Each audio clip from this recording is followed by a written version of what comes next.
Good evening, everyone. I'm Councillor Chris Rayburn, Mayor of Strathbogie Shire. I'd like to welcome you all to this extraordinary council meeting held on the 31st of August 2021. I would like to acknowledge the traditional owners of the land which we are meeting. I pay respects to the elders, past, present and emerging. The outline of the meeting tonight is held in accordance with the Strathbogie Shire's governance rules and ministerial good practice guidelines, MGPG1, for virtual meetings. All of our councillors and staff are working remotely and alone, as there is no need for them to wear face masks so we can see and hear them properly. Due to COVID-19 pandemic restrictions, this meeting is being held virtually. I want to take this opportunity to outline the voting at today's meeting will be held by a show of hands. If a councillor has a conflict of interest in the matter, they will be asked to leave the meeting and no discussion on the matter will be commenced until we are sure they have done so. Councillors will rejoin the meeting after the matter has been considered and voted and concluded. If we have any technical difficulties, which we did last meeting we had, during tonight's meeting, which means we'll be unable to broadcast the public meeting, we will adjourn the meeting for 15 minutes. If this issue is not resolved after this time, we may extend the adjournment or even delay the consideration of unfinished business on the agenda to another day when the meeting is able to be live streamed. So hopefully we are going out tonight. We're just not in voice, we're in picture to all our community. So that's good. Thanks, Kristen. All right. Any apologies, CEO Solomon? Thank you. And through you, Mayor, there are no apologies for tonight. Okay. Thank you, CEO. Disclosure of conflict of interest. Councillors, do we have a conflict of interest tonight? Councillor Horrigan? Yes, please, through you, Mayor. I'd like to declare a material conflict of interest under Section 128 of the Local Government Act 2020 for agenda item 5.51. Given I believe there may be a possibility of adverse impacts on my business in relation to the draft council plan action relating to exploring free camping options. Thank you. Thank you, Councillor Horrigan. Okay. We'll now wait for Councillor Horrigan to disappear off our screen and then we'll continue on. Thank you.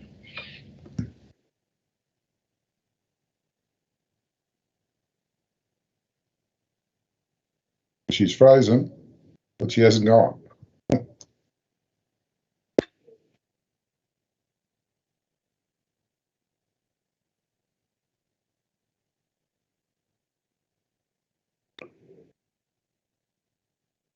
Do we continue on? Because her green face is still on the screen, but it was frozen. Through you, Mr. Mayor. On the attendees list, it's certainly listing her as not being in the meeting. Thank you. Thank you very much, Executive Manager. Okay, now we can continue on. We've got page 1, 5.5.1, the draft community vision 2021 to 2025 council plan. We've got the 2021 and 22 to 2030-31 financial plan. Executive Manager Bray, would you like to speak on this, please?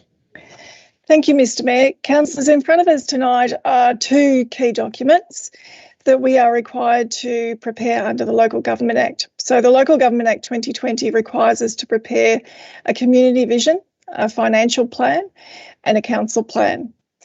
The community vision has to look at least 10 years into the future, and what we've decided with our community is that we will adopt a time frame of 2040, so it looks 19 years into the future.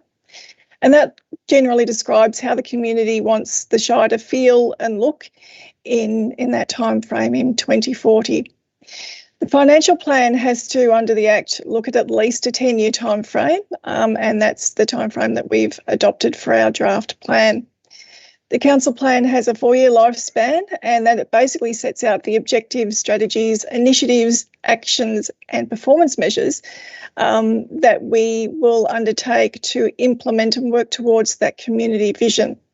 So the community vision is a long-term 20-year plan, and the council plan is the first 4 years of how we work towards that vision. So all of the documents before us tonight have had to be developed in accordance with our community engagement policy, and that's a requirement of the Act as well. And we've done a series of deliberative engagement workshops, and we've had markets, we've had workshops at halls, we've had the Share Strathbogie online engagement platform that's been quite well used by the public. And we've also had a 3-day workshop, series of workshops with a community panel, which was a panel of over 30 people that were volunteered and were representative of the broader community in terms of their age, their graphic distribution, in terms of, and their role was to develop the community vision. For that community vision, the community panel, the level of engagement was set at Empower, which basically meant that council cannot change the wording of that vision, that whatever the community panel developed was what we would adopt, and that's certainly in the plan, the draft plan that's before you tonight. We worked really hard to ensure that there was a lot of alignment between the work that the community panel and also the work and the feedback we got through those markets and those community workshops is throughout the council plan. And you'll see that there's an icon throughout the council plan, a people icon, which directly relates to goals and initiatives and actions that the community identified that we should have in the council plan. The council plan, we also have an option to incorporate the Public Health and Wellbeing Plan, which is another key strategic document that we have to prepare every 4 years under the Public Health and Wellbeing Act. There is an option to incorporate that into the council plan, and for the first time, Strathbogie has elected to try and do that. We need to write to the Secretary of Health to get approval to do that as well. So we need to seek an exemption from preparing a completely separate document. And that's also a purpose of tonight, putting this report to you tonight, to get a resolution to do that. We have a dedicated section around public health and wellbeing, and there's also a little heart icon throughout the council plan which identifies other actions and initiatives that relate to public health and wellbeing, so it's very clear what relates to that public health and wellbeing component. So the purpose of the report is to seek council's endorsement for the draft community vision and the draft council plan. And I'll hand over in a minute to Director Roth to talk about the financial plan in a bit more detail. But basically, we're putting all of these documents to you tonight to go through a 28-day public exhibition period. We will obviously seek input from the broader community and also from the community panel and a lot of our partner organisations and public authorities that we work with closely for their input as well. So thank you, Mr. Mayor. I'll hand over to Director Roth. Thank you, Executive Manager. Thank you, Mr. Mayor. So the financial plan is our best estimate of funding available and likely costs over the next 10 years. It's an extension of the current 4-year plan where we've made assumptions about our likely costs and revenues, grants, loans, not that we're proposing to borrow other than for the landfill, which is already budgeted. In the out years over past year 4, we've some areas where we don't have specific projects, but we've allocated funding and we need to do some work on what projects are going to be put in those out years.